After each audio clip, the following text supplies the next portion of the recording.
Nothing is a coincidence. At first, it sounded gentle, almost comforting. I know it's Sesame Street, she said softly, holding the book in her hands. But these are for you, baby. These are from Daddy's friends. It was the kind of moment meant to humanize someone. A mother speaking to her child, a widow preserving memories. A family moment wrapped in innocence. Then she added one sentence that changed how people heard everything else. But just remember, nothing is by mistake. Nothing. At the time, most people didn't think twice about it, but later, when the headlines began to stack up, when questions started piling on top of unanswered concerns, those words took on a very different meaning, because if nothing is a coincidence, then every step matters, every decision counts. And every pattern tells a story. This is where that story begins, long before allegations, before CPS reports, before internet detectives started connecting dots. Erika carefully shaped an image of herself as a woman guided by faith, destiny, and purpose. She often spoke about angels, about divine timing, about how certain people enter our lives exactly when they are meant to. In one interview, she recalled traveling to Israel first with her mother on a religious pilgrimage and later with her husband. According to Erika, that trip was transformational, sacred, proof that her life was unfolding according to a higher plan. She believed nothing happened randomly, and that belief would later become the backbone of her narrative. But as public scrutiny intensified, people began to ask a difficult question. What if destiny wasn't guiding her steps? What if strategy was? The first real crack appeared quietly. Not in a viral clip, not in a gossip blog, but behind closed doors, according to multiple reports. Erika's nanny allegedly contacted Child Protective Services, raising concerns about child neglect and abandonment. This wasn't internet speculation. This wasn't a comment section rumor. This was an official call to authorities, and once authorities are involved, everything changes because CPS doesn't investigate feelings. They investigate patterns. Suddenly, Erika wasn't just a public figure navigating grief. She was a mother being questioned about her priorities, her presence, and her choices. The allegations were serious enough that they immediately caught the attention of people who had been quietly worried for a long time. Charlie's parents, for them, this wasn't shocking. It was confirmation. According to sources close to the family, Charlie's parents had been trying to intervene long before the nanny ever picked up the phone. They had concerns about the children's environment, about stability, about Erika's intentions, but more than anything, they questioned her motives from the very beginning. They never believed Erika's relationship with Charlie was purely about love. They believed money played a role, and as uncomfortable as that accusation sounds, events following Charlie's death only fueled those suspicions, because once Charlie was gone, Erika didn't retreat from the spotlight. She stepped directly into it. Fans began revisiting Erika's old interviews, searching for clues they might have missed. And what they found raised eyebrows. In one conversation, Erika spoke at length about finances and marriage. Her stance was clear and uncompromising. If a man can't handle finances completely and totally, she said, you shouldn't marry him. She didn't frame it as teamwork. She didn't suggest balance. She dismissed nuance entirely. Finances will break a marriage faster than anything else. She insisted, when the host suggested that some men might excel in every area except money and that their partner could manage finances, Erika shut it down immediately. Doesn't matter. To many viewers, it didn't sound like wisdom. It sounded like control. She mocked the idea of reversed roles, questioned masculinity, laughed at the concept of men stepping back financially. What she presented wasn't partnership, it was hierarchy. And suddenly, people began to wonder, was this how she always saw Charlie? As scrutiny grew, internet detectives did what they always do. They followed the numbers. Reports suggest Charlie left behind a massive estate, millions of dollars intended to support Erika and the children. Financial security was not an issue. Resources were not scarce, yet almost immediately, Erika's public lifestyle raised questions. High-end fashion, luxury events, public appearances dressed to impress. Nothing illegal about that, but people began asking, if the children are the priority, why does so much money appear to be flowing outward? And then came the moment that shifted public perception sharply. Erika was named CEO of Turning Point USA. For some, it looked like continuity carrying on her husband's legacy. For others, it looked like consolidation of power. What troubled critics wasn't the title. It was what followed: fundraising campaigns, donation drives, monthly contribution requests aimed at the general public. People were stunned.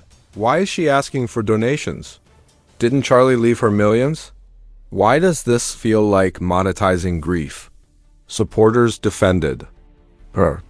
Critics pushed back harder, and as the debate raged, Erika didn't slow down. Around the same time, viewers noticed her appearance on reality television, dating, exploring new connections, speaking openly about love and faith. Again, nothing inherently wrong, but timing matters, and for many, it felt rushed, calculated, almost performative.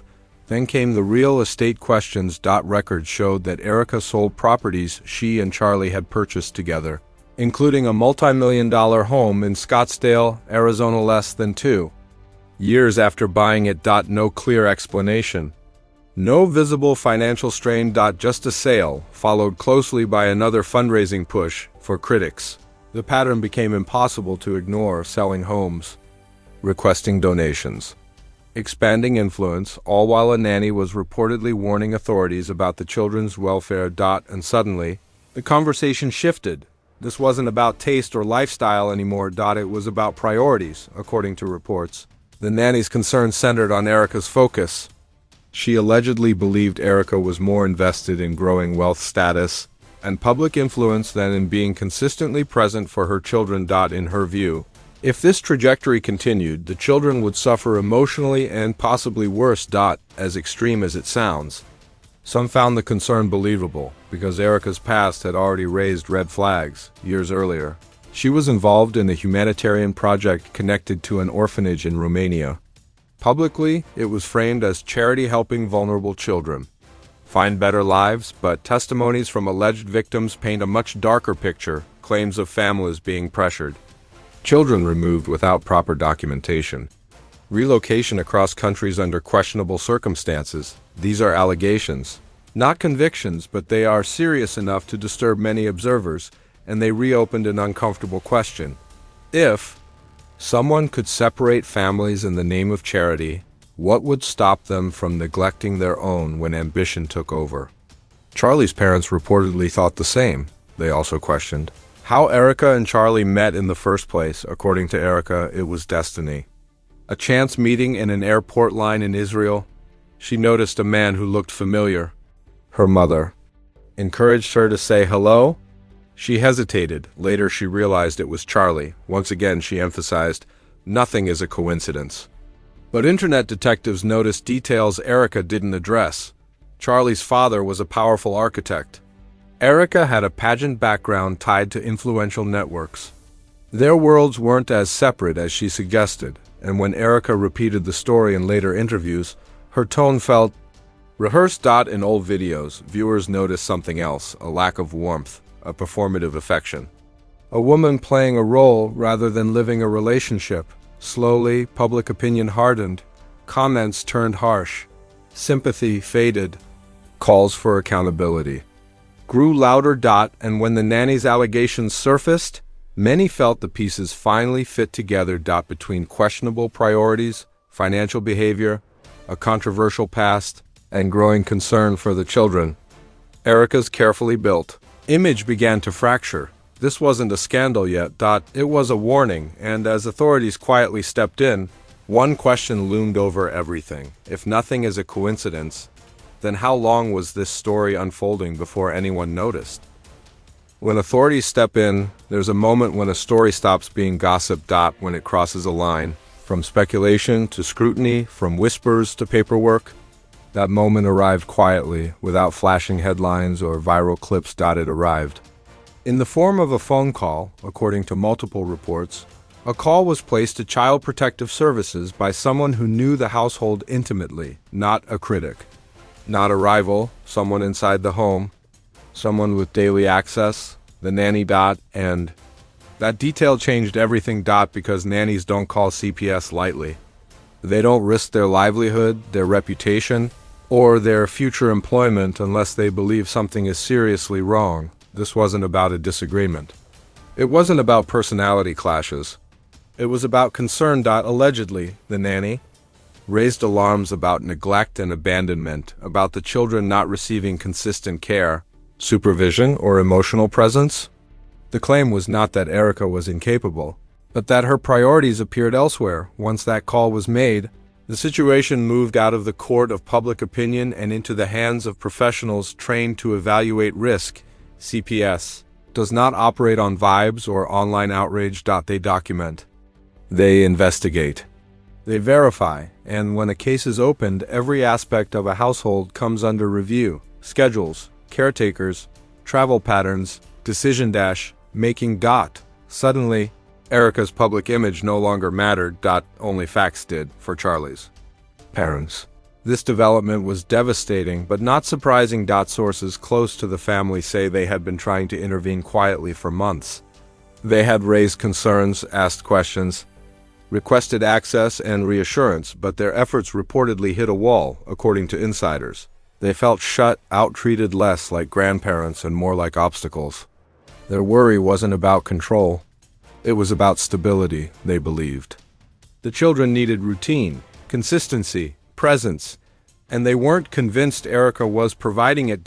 When news of the CPS involvement reached them, it confirmed what they had feared all along, that waiting silently had only allowed the situation to worsen. This wasn't about revenge. It wasn't about inheritance. It was about guardianship. As the investigation reportedly unfolded, fans noticed something else. Erika didn't slow down. If anything, she appeared more active than ever. Public appearances continued. Social media updates stayed polished. Fundraising efforts expanded. To some, this was resilience, strength, a woman refusing to be shaken. To others, it felt disconnected, because if your children are under scrutiny by authorities, shouldn't that be the focus? Critics began asking uncomfortable questions. Why so many events? Why so much travel? Why so much outward motion during an inward crisis? Once again, the issue wasn't legality. It was alignment. Around this time, Charlie's parents reportedly began pushing harder behind the scenes.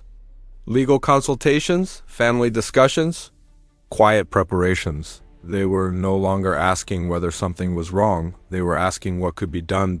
Because in their eyes, the nanny's call wasn't an overreaction. It was a last resort. And once authorities are alerted, every past decision becomes relevant. That's when Erika's history came back into focus. Years earlier, Erika had spoken proudly about her involvement in international humanitarian work, particularly projects connected to children in Romania. At the time, the narrative was uplifting: rescue, opportunity, compassion. But as scrutiny intensified, older testimonies resurfaced, former participants, families, individuals claiming harm. They alleged that children were removed from their homes under misleading circumstances. The documentation was incomplete or non-existent. That families were compensated without fully understanding the consequences. These claims remain allegations, but they are serious, and they carry weight in the court of public concern, especially when the same person is now accused of neglecting her own children. For investigators, patterns matter, not to judge but to assess risk, and the pattern critics were pointing to was this: a history of separating families, a fixation on control, a prioritization of outcomes over people. Again, none of this is proof, but it forms context, and context is what investigators rely on. At the same time, Erika's financial decisions continued to draw attention. Property records showed multiple sales, high-value homes sold quickly, assets liquidated without clear explanation. Supporters argued this was normal estate management, downsizing, strategic planning. Critics saw something else: urgency, especially when paired with repeated donation requests from the public. Why fundraise if resources already exist? Why ask working families for money? Why move so fast? These questions weren't just rhetorical anymore. They were being asked by people with authority. Sources claim CPS investigations often include interviews with extended family, caregivers, and sometimes even neighbors. Schedules are reviewed, absences are noted, and when multiple parties raise similar concerns, it strengthens a case. This is why the nanny's call mattered so much. She wasn't alone. Charlie's parents reportedly echoed the same worries independently. That alignment raised the stakes, because when concerns converge from different directions, they are harder to dismiss. Meanwhile, Erika maintained her public stance. No long explanations. No direct denials.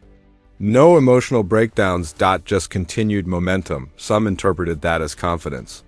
Others saw avoidance. And in the absence of transparency, speculation grew. People weren't just questioning her parenting anymore. They were questioning her. Truthfulness. Old interviews were replayed.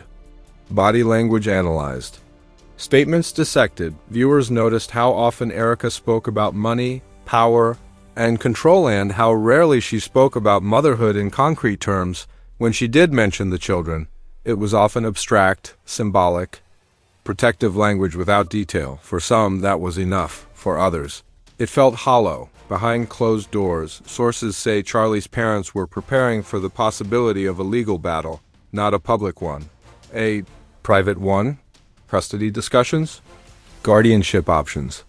Protective measures, because once a case reaches this level, outcomes can change lives permanently, and that's when the reality set in. This story was no longer about Erika's reputation. It was about the children's future. As Part 2 comes to a close, one thing is clear. The nanny's phone call wasn't the beginning.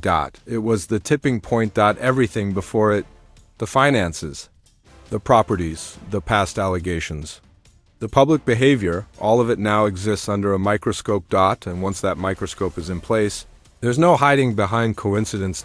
Because when professionals step in, destiny stops being an explanation.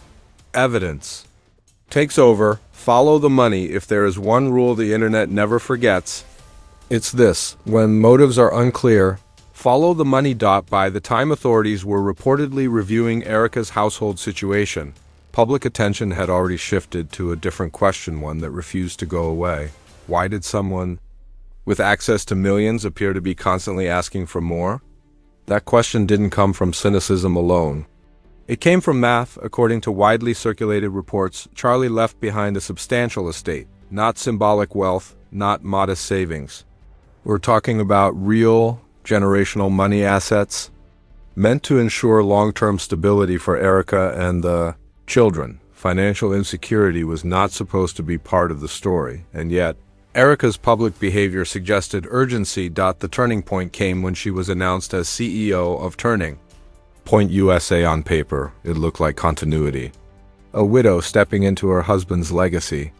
A transition meant to honor his work and values, but the execution raised eyebrows. Almost immediately, donation campaigns began rolling out, emails, social posts, appeals to the public, some asking for monthly contributions, others framed as urgent calls to action. Supporters praised her hustle. Critics saw something else. They saw a woman consolidating power while monetizing sympathy. Why is the public being asked to fund something that already has resources? People asked. Why are everyday families donating while estate assets exist? Why the rush? The answers were never clearly addressed, and silence once again created suspicion. What troubled people most wasn't the fundraising itself.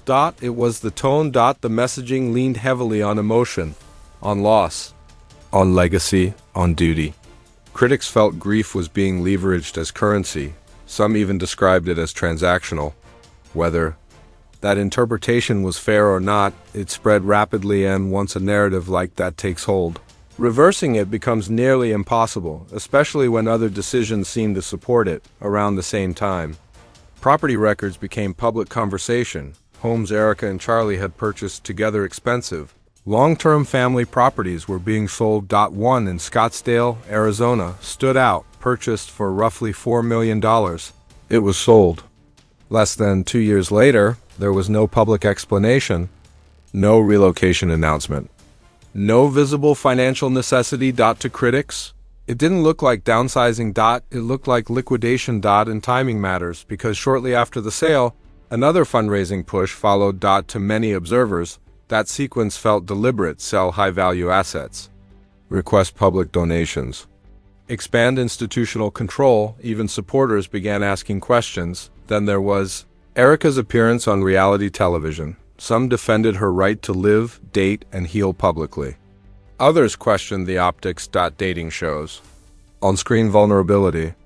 Talk of faith, compatibility, and moving forward. Again, none of this was inherently wrong, but combined with everything else, it added to the perception that Erika was always performing, always positioning herself for the next chapter, never pausing, never retreating, never slowing down. For critics, that was the problem, because grief doesn't usually look like acceleration. As the pressure grew, Internet investigators revisited Erika's past statements, this time with sharper ears. Her interviews about finances resurfaced again and again. She spoke about money not as a tool, but as a filter, a requirement, a gatekeeper, a measure of worth.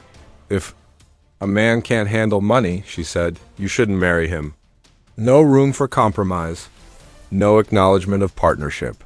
No nuance. To many viewers, it now sounded less like advice and more like ideology. Control over finances equals control over relationships. And suddenly, people began to reevaluate her marriage through that lens. Another issue complicated matters. Further, credibility. As allegations mounted, Erika's responses remained vague. No clear denials. No detailed explanations. No transparency. Just continued motion. When questioned indirectly, she spoke in abstractions about destiny, faith, and coincidence. Nothing is by mistake, she repeated. But that phrase began to work against her, because if nothing is accidental, then patterns matter, and the pattern people saw was this: rapid consolidation of power, aggressive fundraising, liquidation of shared assets, public performance amid private scrutiny, allegations from inside the household. At a certain point, even neutral observers began to feel uneasy. Then came the credibility gap that many consider the most damaging. As scrutiny intensified, Erika positioned herself publicly as a protector of children through speeches, appearances, and references to past humanitarian work. But critics pointed out the contradiction. How does someone accused of neglect frame themselves as a guardian of youth? How does someone under CPS review promote moral authority? Again, no conclusions were drawn, but contradictions weaken trust, and trust is everything when children are involved. Old footage resurfaced again, this time not of interviews, but of Erika interacting with Charlie. Body language experts weighed in. Commentators slowed clips down, paused moments, compared expressions. Many noticed the same thing. She often appeared distant. Her affection felt rehearsed. Her presence seemed strategic. This is subjective, of course, but perception matters. And perception was turning fast. Meanwhile, Charlie's parents remained largely silent publicly, but insiders suggest they were anything but passive. Legal consultations continued. Family discussions intensified. Safeguards were quietly explored. Because for them, this wasn't about winning an argument online. It was about protecting children who couldn't protect themselves. And when guardians begin preparing legally, it signals how serious the situation has become. Public patience finally snapped when one question remained unanswered for too long. If the children are truly the priority, why does everything else come first? Money, image, expansion, influence. None of those things are inherently wrong, but when they appear to outrank presence, care, and stability, concern becomes justified, especially when authorities are already involved.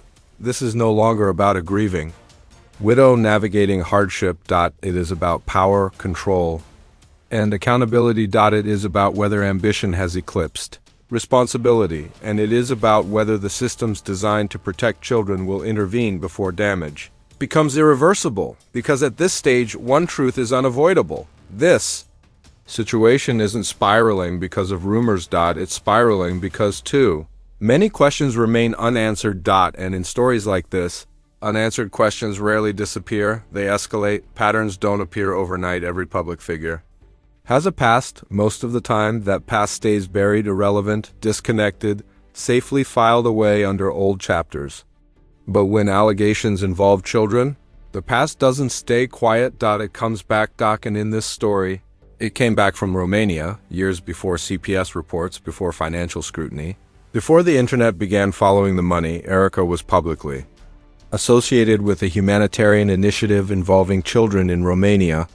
At the time, the project was framed as compassionate work, an effort to help vulnerable children find better lives through international support. In interviews, Erika spoke warmly about the experience. She referred to the children as angels. She described the work as meaningful.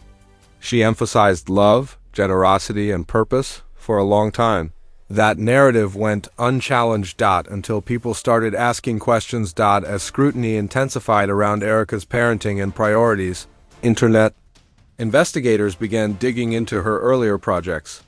Old videos resurfaced, archived interviews were replayed, and testimonies long dismissed or ignored were brought back into the light.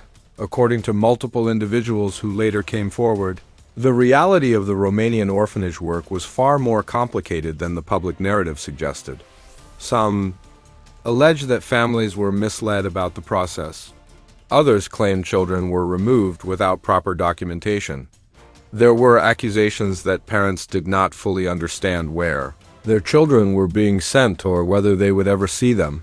Again, these are allegations, not convictions, but they matter, because when a person faces new accusations involving children, past conduct with children becomes relevant context, not proof. Context, and context is powerful. One former participant described the process as chaotic and poorly regulated. According to their testimony, paperwork was inconsistent, oversight was limited, and families were pressured with promises of better opportunities abroad. Another alleged that children were relocated across multiple countries without adequate follow-up, leaving families fractured and confused. Some went further, claiming financial incentives were involved. Again, these are claims, not established facts, but what disturbed observers wasn't just the allegations themselves. It was the pattern they suggested. Critics began pointing out a recurring theme across Erika's story: control over outcomes, willingness to move fast, limited transparency, justification framed as greater good in Romania. It was charity in the present. It was ambition. In both cases, children were at the center. That parallel made people uncomfortable because patterns don't require intent to be dangerous. They only require repetition. As these testimonies resurfaced, Charlie's parents reportedly revisited their own concerns with renewed urgency. What once felt like intuition now felt supported by precedent. They weren't accusing, they were connecting dots. If someone had previously participated in separating children from families, however well-intentioned, what safeguards were in place now? Who was ensuring the children's needs came before public goals? Who was checking power? At the same time, Erika continued to frame her life through the language of destiny. Nothing is a coincidence, she said again in a later interview, but to critics, that phrase no longer sounded spiritual. It sounded strategic. Because coincidence implies randomness. And nothing about the unfolding situation felt random. Internet investigators, often dismissed as reckless, began working with surprising discipline. They mapped timelines, compared statements, checked property records, cross-referenced interviews with actions. They noticed how quickly Erika moved from grief to leadership, how seamlessly she transitioned from spouse to CEO. How consistently she positioned herself at the center of influence, and how rarely she addressed concerns directly. Every time questions arose, she pivoted to faith, to destiny, to abstract explanations. Never specifics. Old footage of Erika and Charlie was analyzed, again this time through a different lens. In many clips, viewers noticed a lack of warmth. Her touch appeared deliberate, her smiles timed, her affection measured. This is subjective, but subjectivity shapes public trust, and trust was eroding because the same performance quality appeared everywhere. In interviews, in speeches, in fundraising appeals, nothing felt spontaneous. Everything felt controlled. Meanwhile, testimonies from Romania continued circulating online. Some people who had once been ignored finally found an audience willing to listen. Their stories weren't polished. They weren't viral ready, but they were consistent, and consistency builds credibility. The most troubling part: Several alleged that the project operated across jurisdictions with limited oversight, making accountability difficult. Which raised another uncomfortable question. If accountability was weak then, what ensures it's strong now? For CPS investigators, none of this alone proves wrongdoing, but collectively, it paints a picture worth examining, because investigations don't start with conclusions, they start with risk assessment. And risk increases when allegations repeat across time, children are involved, power is centralized, transparency is limited. Every one of those boxes was now being debated publicly. As public pressure mounted, Erika's response remained unchanged. She didn't address Romania directly. She didn't clarify the allegations. She didn't acknowledge the testimonies. Instead, she continued forward business as usual. To supporters, that was strength. To critics, it was avoidance, and once avoidance becomes the dominant interpretation, credibility collapses fast. Charlie's parents reportedly reached a breaking point. What began as concern turned into preparation. Not for media battles, but for protection. Legal pathways were explored, family options discussed, contingency plans considered, because for them, this wasn't about winning. It was about preventing regret. As part 4 closes, one reality becomes clear. The present cannot be evaluated without the past, not when children are involved, not when power goes unchecked, not when allegations echo across years. This story isn't unsettling because of any single claim. It's unsettling because of the alignment. Past accusations, current scrutiny, consistent behavior. Together they form a question that refuses to go away. Is this about circumstance or character?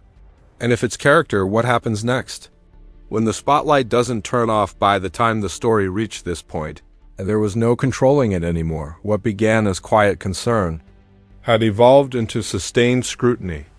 Not the loud, chaotic kind fueled by a single viral moment, but the slow, relentless pressure that comes when institutions, families, and the public all start asking the same questions. And in situations like this, pressure doesn't explode. It tightens. For weeks, Erika maintained her forward momentum. Public appearances continued.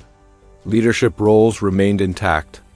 Messaging stayed polished. But behind the scenes, the reality was very different, according to sources familiar with the matter. Child Protective Services involvement did not end with an initial inquiry. Follow-ups were conducted. Interviews expanded. Documentation was requested. Schedules were reviewed. When children are involved, investigations move carefully, but they do not move casually. Every absence is noted. Every caretaker is evaluated.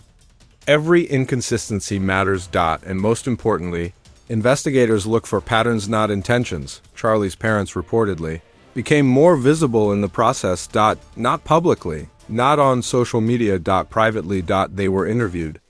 Their concerns documented. Their previous attempts to intervene recorded. They did not position themselves as adversaries, but as grandparents trying to ensure continuity, safety, and stability. Sources say their primary fear was not neglect in the dramatic sense, but emotional erosion. Children raised around constant transition, constant absence, constant prioritization of external goals. That kind of environment doesn't make headlines, but it leaves marks. And once those concerns are officially logged, they cannot be erased. Public reaction reached a tipping point. Comment sections that once debated intent now focused on outcomes. People weren't asking why anymore, they were asking what happens next. Calls for accountability grew louder. Not cancellation, but clarity. Not outrage, but answers. And the absence of direct responses continued to work against Erika. Because in moments like this, silence doesn't read as dignity. It reads as avoidance. At the same time, legal analysts began weighing in carefully. Hypothetically responsibly, they explained what CPS involvement can lead to: parenting plans, court-ordered oversight, mandatory evaluations, in extreme cases temporary custody, adjustments. No conclusions were drawn publicly, but the implications were clear. This was no longer a reputational issue. It was a structural one. Erika's supporters argued she was being unfairly targeted. The grief looks different for everyone. That ambition does not equal neglect. That powerful women are judged more harshly than men, and those arguments deserve space. But critics responded with one consistent point. This isn't about gender. This isn't about ambition. This is about children. And children don't benefit from narratives.